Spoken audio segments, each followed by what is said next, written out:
இன்கன்சிஸ்டென்ட்டா இருக்கிறது ரொம்ப ரொம்ப கில்ட்டையும், அஷேமையும் எனக்கு குடுக்குது. ஆக்சுவலி ஒரு 2 வீக்ஸ் பிஃபோர் ஷெட்யூல் பண்ணிட்டேன். Work out, exercise, reading, gratitude journal அப்படின்னு சொல்லிட்டு. ஆனா, இதில எதுவுமே என்னால ப்ராப்பரா பண்ணவே முடியல.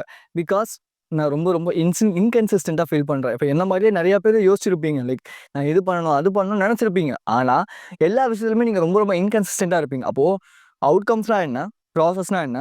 ஐடென்டிட்டினா என்ன? இந்த ஐடென்டிட்டி எப்படி சேஞ்ச் பண்றது மூலியமா, நம்ம ஹேபிட்ட கன்சிஸ்டென்ட்டா ஃபாலோ பண்ணலாம் அப்படிங்கிறத டீட்டெயில்டா அந்த வீடியோல நான் உங்களுக்கு சொல்லி தரேன். நான் யாருன்னு தெரியலனா, நான் கேஜே. நான் ஒரு யூடியூபர். கன்சிஸ்டன்ட்டா வீடியோஸ் அப்லோட் பண்ணிட்டு இருக்கேன். செல்ஃப் இம்ப்ரூவ்மென்ட் ஜர்னில நான் ப்ராசஸ் பண்ணிட்டு இருக்கேன். ஒரு ஆன்லைன் பிசினஸ் ஸ்டார்ட் பண்ணியிருக்கேன். ஸோ இப்படி நம்பர் ஆஃப் திங்ஸ் நான் என்னோட செல்ஃப் இம்ப்ரூவ்மென்ட் ஜர்னில பண்ணிட்டு இருக்கேன். அதில டேக் அவேவா நீங்க என்ன எடுத்துட்டு போவீங்கன்னா, இன்கன்சிஸ்டன்சி எப்படி ஓவர் கம் பண்ணி டிசிப்ளின்டா நம்ம ஒரு ஹேபிட்ட ஃபாலோ பண்ணலாம். அதுவும் டிஃபரண்டான வேல அப்படிங்கிறத நான் இங்க உங்களுக்கு சொல்லி தரேன். நான் இன்கன்சிஸ்டா இருக்கேன் அப்படின்னு நெனச்சம்போது, எனக்கு வந்து 2 விஷயம் என்ன அப்படின்னா, 1 நான் கரெக்ட்டான விஷயத்த தப்பான வேலை பண்ணிட்டு இருக்கேன். இன்னொன்னு நான் தப்பான விஷயத்த தப்பா பண்ணிட்டு இருக்கேன் அப்படிங்கிறது. இதுல முதல் விஷயம் தான் நான் எடுத்துக்குவேன். ஏன்னா நான் கரெக்ட்டான ஒரு ஹேபிட்ட தப்பான வேலை பண்ணிட்டு இருக்கேன். இந்த அவுட்கம், ப்ராசஸ், ஐடென்டிட்டி அப்படிங்கிற இந்த ஒரு 3 விஷயம் இருக்கு. இந்த அவுட்கம் அப்படிங்கிறது ரிசல்ட் ஓரியன்டட் ஓகேவா? ப்ராசஸ் அப்படிங்கிறது டே டு டே லைஃப்ல அந்த ரிசல்ட்காக நீங்க என்ன பண்றீங்க அப்படிங்கிறது. ஐடென்டிட்டி அப்படிங்கிறது நீங்க உங்கள நீங்க எப்படி பார்க்குறீங்க அப்படிங்கிறது. இப்ப லெட்ஸ் சே இத பத்தி டீட்டெயில்டா சொல்லலாம் அப்படின்னா, சேஞ்சிங் அவுட்கம்ஸ் அப்படிங்கிறது நான் ஒரு ஃபேட்டியான பெர்சன். நான் வந்து ஒரு 6 பேக் ஆப்ஸ் வச்சுக்கணும் அப்படின்னா, அதுதான் சேஞ்சிங் அவுட்கம் அப்படிங்கிறது. Changing process. இதுவரைக்கும் நான் ஒரு ஒர்க் அவுட் பண்ணிட்டு இருக்கேன். அந்த ஒர்க் அவுட் வந்து எனக்கு செட் ஆவல. ஸோ, அதனால நான் என்ன பண்றேன்னா, டிஃபரண்டான ஒர்க் அவுட் ஆப்ஸ்க்கான ஒர்க் அவுட்ஸ நான் ட்ரை பண்றேன் அப்படிங்கிறது சேஞ்சிங் ப்ராசஸ் அப்படிங்கிறது. சேஞ்சிங் ஐடென்டிட்டி அப்படிங்கிறது இதுவரைக்கும் எனக்கு இருக்கிற ஒரு பிலீஃப். அதாவது இப்படி பண்ணா மட்டும் தான்ப்பா என்னால 6 பேக் ஆப் வைக்க முடியும். என்னாலலாம் முடியவே முடியாது அப்படிங்கிற பிலீஃப உடைச்சு, இல்ல என்னால முடியும் அப்படிங்கிற இந்த ஒரு பிலீஃப குடுக்கிறது. நெறைய பேரு இந்த அவுட்கம் பேஸ்டான ப்ராசஸ் பண்ணிட்டு இருப்போம். ஓகேவா? Including me two. ஸோ, அதனால தான் நம்ம என்ன பண்ணுவோம்னா, பயங்கரமான ரிசல்ட்ஸ் நம்மளால பார்க்கவே முடியாது. ரிசல்ட்ஸ் இருக்கும். ஆனா பயங்கரமா இருக்குமான்னு கேட்டா இருக்காது. பிகாஸ் நம்ம ஐடென்டிட்டில ஃபோக்கஸ் பண்ணவே மாட்டோம். பட் இந்த ஐடென்டிட்டி பேஸ்டான அவுட்கம்ஸும், ப்ராசஸும் நம்ம பண்ணோம் அப்படின்னா, நம்மளோட ரிசல்ட்ஸ் ஹியூஜா இருக்கும். இப்போ லெட்ஸ் சே எக்ஸாம்பிளுக்கு 2 பேரு குடிக்கிறத நிப்பாட்டணும்னு நெனைக்கிறாங்க. ஓகேவா? பட் ஆனா 2 பேருக்குமே ஒரு பார்ட்டி ஒண்ணு இருக்கு. அந்த பார்ட்டி அட்டெண்ட் பண்றாங்க. அதுல ஒருத்தர்கிட்ட போயிட்டு, "இந்தாங்க சரக்கு அடிங்க" அப்படின்னு சொல்லி குடுக்கும்போது, அவரு வந்து, "இல்ல, இல்ல நான் குவிட் பண்ணிட்டேன்" அப்படின்னு சொல்லி சொல்றாரு. அதே ஆளு இன்னொருத்தர்ட்ட போயிட்டு அந்த சரக்க குடுக்கும்போது, "இல்ல, இல்ல நான் வந்து இதெல்லாம் குடிக்கிறதே இல்ல. எனக்கு இந்த பழக்கமே இல்லன்னு" சொல்லி சொல்றாரு. அப்போ இந்த 2 பேர்ல யாரு கன்சிஸ்டன்ட்டா அந்த ஹேபிட்ட ஃபாலோ பண்ணுவாங்கன்னு நீங்க நெனைக்கிறீங்க? 2வது இருக்கிற ஆள் தான். பிகாஸ் அவர் ஐடென்டிட்டிய இல்ல நான் ஒரு டீடோட்டலர் அப்படிங்கிறத அவர் ஃபிக்ஸ் பண்ணி வச்சிருக்காரு. நான் ஒரு ஆல்கஹாலிக் பெர்சன் கிடையாது அப்படிங்கிறது. பட் ஆனா இவரு ஆல்கஹாலிக் பெர்சன் அப்படிங்கிற ஒரு ஐடென்டிட்டிய வச்சிருக்காரு. ஆனா அதுக்கான ஸ்டெப்ஸ் எடுக்குறாரு அவ்வளவுதான். ஆனா அவர் ஐடென்டிட்டிய அவர் சேஞ்ச் பண்ணிக்கவே கிடையாது. ரைட்?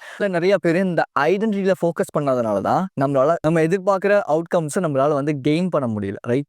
ஸோ அப்போ நான் மேக்ஸிமம் ஆஃப் தி டைம் என்னோட ஐடென்டிட்டிய சேஞ்ச் பண்ணணுங்கிறதுக்காக என்ன பண்ணுவேன், ஒரு ஹேபிட்ட ஃபாலோ பண்ணணும் கன்சிஸ்டன்ட்டா அப்படின்னா, பிரைட் அப்படிங்கிற விஷயத்த கொண்டு வரேன். அதாவது பெருமை.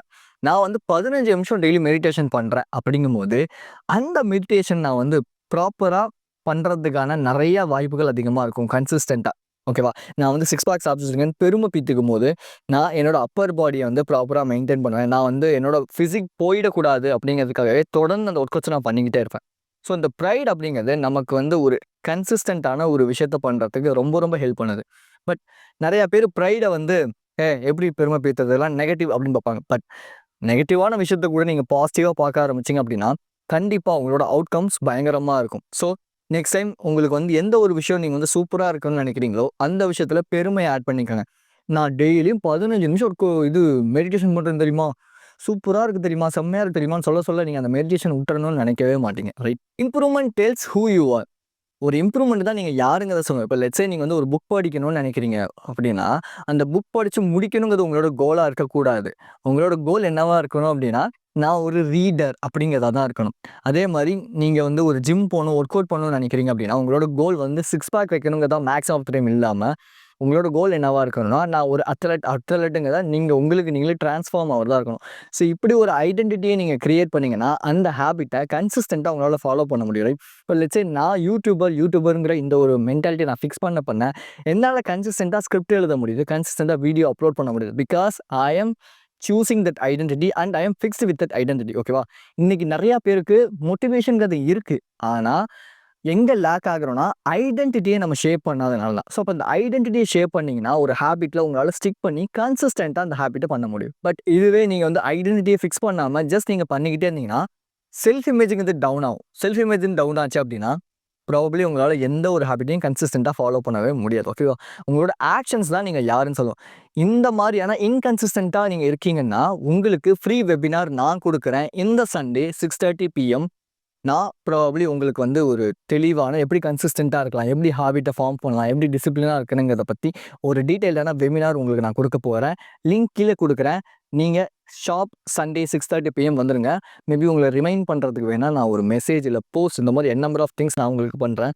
கண்டிப்பாக நீங்கள் வந்தீங்கன்னா உங்கள் லைஃப் சேஞ்ச் ஆகும். ஏன்னா நிறையா பேர் வந்து இன்கன்சிஸ்டன்சினால தான் ரொம்பவே பாதிக்கப்படுறீங்க இல்லையா? ஸோ அப்போ அந்த இன்கன்சிஸ்டன்சி அடித்து நவுத்தலாம். அதுக்காக நான் எப்படி இந்த கன்சிஸ்டண்ட்டாக ஃபாலோ பண்ணிகிட்ருக்கேங்கிறத நான் அந்த ட்ரிக்ஸ் டாட்டிக்ஸ் எல்லாமே நான் உங்களுக்கு சொல்லித்தரேன். ஐடென்டிட்டியை சேஞ்ச் பண்ணி ஒரு புது பர்சனாக மாறுறதுக்கு 2 ப்ராசஸ் இருக்குது. நம்ம decide the type of person you want to become. எந்த மாதிரியான பர்சனாக நீங்கள் மாறணும் அப்படிங்கிறது தான் முதல் விஷயம். அதுக்கு ஃபர்ஸ்ட் ஆஃப் ஆல் நீங்கள் பண்ண வேண்டிய முதல் விஷயமே கூகுளில் போயிட்டு கோர் வேல்யூஸ் அப்படின்னு டைப் பண்ணிங்கன்னா ஒரு லிஸ்ட் ஆஃப் கோர் வேல்யூஸ் வரும். அதில் 5லேருந்து 10 கோர் வேல்யூஸை எடுத்து எழுதிக்கோங்க. ஓகேவா? ஸோ இப்போ என்னை பொறுத்தவரை நான் வந்து honesty, responsibility, relationship, discipline, trustworthy, communication இப்படி நம்பர் ஆஃப் கோர் வேல்யூஸை நான் எழுதி வச்சுருக்கேன். ஸோ இந்த மாதிரி உங்களுக்கு ஒரு 5 to 10 நம்பர் ஆஃப் கோர் வேல்யூஸை எழுதி வச்சுக்கோங்க. நம்பர் 2, இங்கேருந்து 2 இயர்ஸில் இந்த கோர் வேல்யூஸ்லாம் இருக்கிற பர்சன் எப்படி நடந்துப்பாங்க, எப்படி பேசுவாங்கங்கிறத எழுதி வைங்க. தென் அந்த 2 இயர்ஸ் கழிச்சு இருக்க போகிற பர்சன் இன்னைக்கு எப்படி அந்த விஷயத்தை வந்து பண்ணுவாங்க அப்படிங்கிறத டீட்டெயிலாக எழுதுவேங்க. இப்போ எக்ஸாம்பிளுக்கு நான் வந்து 2 இயர்ஸில் ஒரு சூப்பரான செம்மையான ஒரு என்டர்பிரனர் ஆகணும், நான் வந்து மில்லியன்ஸ் ஆஃப் மணி வந்து ஏர்ன் பண்ணணும் நான் நினைக்கிறேன் அப்படின்னா இப்போது நான் என்ன பண்ணணும்? அதுக்காக ப்ராப்பராக நிறையா நாலேஜ் கெயின் பண்ணணும், புக்ஸ் படிக்கணும், பிஸ்னஸ் ஸ்டார்ட் பண்ணணும், இப்படி நம்பர் ஆஃப் திங்ஸ் பண்ணணும் இல்லையா? ஸோ இந்த மாதிரி தான் நீங்களும் வந்து ட்ரை பண்ணணும். Second process, prove it yourself with small wins. சின்ன சின்ன வின்ஸ் மூலியமா நீங்கள் இப்படிப்பட்ட ஆள் தான் சொல்லி நீங்கள் வந்து உங்களுக்கு நீங்களே ப்ரூவ் பண்ணிக்கணும். எக்ஸாம்பிளுக்கு நீங்கள் வந்து ஜிம்முக்கு கன்சிஸ்டண்ட்டாக போகணும்னு நினைக்கிறீங்க, 6 பேக் வைக்கணும்னு நினைக்கிறீங்க, ஆனால் முடியலன்னா நான் 10 நாள் தொடர்ந்து போவேன், இந்த மாதிரி ஒரு ஸ்மால் வின். இல்லை ஒரு 5 நாள் நான் தொடர்ந்து போவேன், இந்த மாதிரி ஒரு ஸ்மால் வின். இன்றைக்கி நான் ஒர்க் அவுட் அதிகமாக புஷ் பண்ணுவேன், இந்த மாதிரி ஸ்மால் வின்ஸ். இது பண்ண என்ன ஆகும்னா உங்கள் ஐடென்டிட்டிங்கிறது ஆட்டோமேட்டிக்காக இம்ப்ரூவ் ஆக ஆரம்பிக்கும். இப்போ நான் வந்து ஒரு 30 மினிட்ஸ் வந்து டெய்லியுமே வந்து ஒர்க் அவுட் பண்ணுறேன். ஏன்னா நான் வந்து ஜிம் போகிறதில்ல. ஸோ வீக்லி நான் வந்து எண்டூரன்ஸ் ட்ரைனிங் சொல்லுவாங்க. இந்த எண்டூரன்ஸ் ட்ரைனிங் நான் வந்து பண்ணிகிட்ருக்கேன். ஸோ அதனால் நான் 30 மினிட்ஸ் பண்ணும்போது எனக்கு அத்லெட் அப்படிங்கிற அந்த ஒரு ஐடென்டிட்டியை நான் கொடுத்துக்கிட்டே இருக்கேன் எனக்கு நான். ஸோ இந்த மாதிரி சின்ன சின்ன ஸ்மால் விஷயங்கள் நீங்கள் பண்ணும்போது இது உங்கள் ஐடென்டிட்டியை ஆக்சுவலாக இம்ப்ரூவ் பண்ணும். ஏன் ஹூ அண்ட் வாட் அப்படிங்கிறது ரொம்ப முக்கியம் அப்படின்னா, யோசிச்சு பாருங்கள், நீங்கள் ஒரு கப்பலில் போகிறீங்க, கப்பலில் போயிட்டே இருக்கீங்க, எங்கே போகிறேன்னே தெரியாமல் போகிறதுக்கும் இங்கே தான் போகிறேன்னு தெரிஞ்சு போகிறதுக்கும் நிறையா வித்தியாசம் இருக்குது. இங்கே தான் போகிறேன்னு தெரிஞ்சு போகிறவங்க எங்கே தான் போய் மாட்டிக்கிறாலும் அந்த இடத்துக்கு கம்பல்சரியாக போய் சேருவாங்க. ஆனால் எங்கே போகிறேனே தெரியாதவங்க எங்கேயாவது போய் மாட்டிப்பாங்க, திரும்பி அந்த இடத்துக்கு அவங்க போகவே மாட்டாங்க. Right?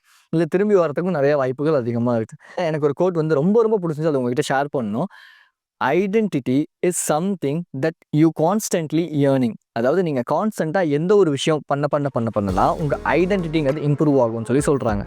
So like, share, comment and subscribe பண்ணிக்கோங்க.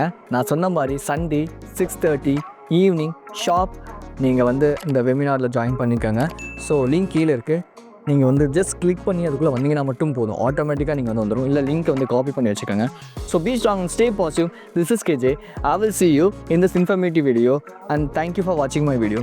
ஆர் என்னோடய வாட்ஸ்அப்பில் கம்யூனிட்டி பற்றி நான் வந்து ஓப்பன் பண்ணுறேன். அதில் நீங்கள் வந்து ஜாயின் பண்ணிக்கிட்டீங்க அப்படின்னா உங்களுக்கு அதில் நான் லிங்க் கொடுக்குறேன். தென் நீங்கள் அந்த லிங்க்லேருந்து வரதுக்கு ரொம்ப ரொம்ப உங்களுக்கு யூஸ்ஃபுல்லாக இருக்கும். So I will see you in this informative video and thank you for watching my video. I love you so much guys.